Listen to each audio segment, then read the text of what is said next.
Honest honesty. The Brinks armored truck accident. The early morning crash of a Brinks armored truck on a Miami highway in January held up a mirror to our nation's cultural decline.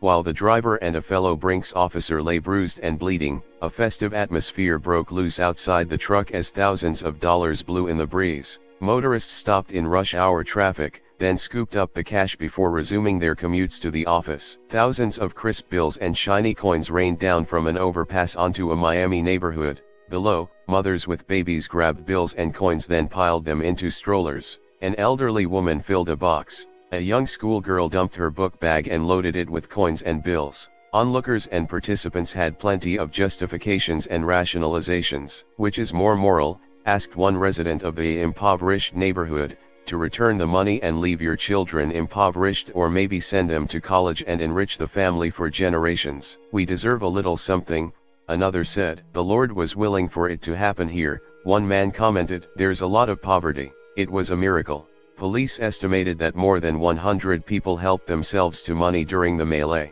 Middle class on their way to work made off with thousands. Was this a shocking event? It shouldn't have been.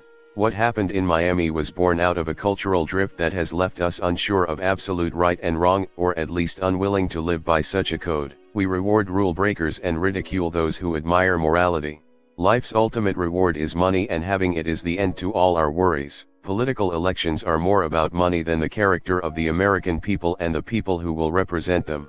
Maybe the Miami incident says a lot more about our nation's character than we care to admit. There were some heroes on that day in Miami. Several people came forward and returned money to the authorities. I have children, and I needed to set a good example, said Faye McFadden, a mother who earns $5 an hour at a department store. It was important for me to do what I felt was right. Herbert Tarvin, 11, came forward after his teacher at St. Francis Xavier Elementary School lectured students about making the right decision. He went to police with 85 cents. I knew it was wrong for me to keep anything, Herbert told the television reporter, and I knew if I kept it I would have been stealing. Manny Rodriguez, a firefighter who recovered a bag containing $330,000 in cash, summed things up pretty well. People were almost killed in that truck and other people are calling it a blessing from God. That wasn't a blessing, it was a test. The rich, the poor, the middle class, everybody should have a conscience. What would you have done?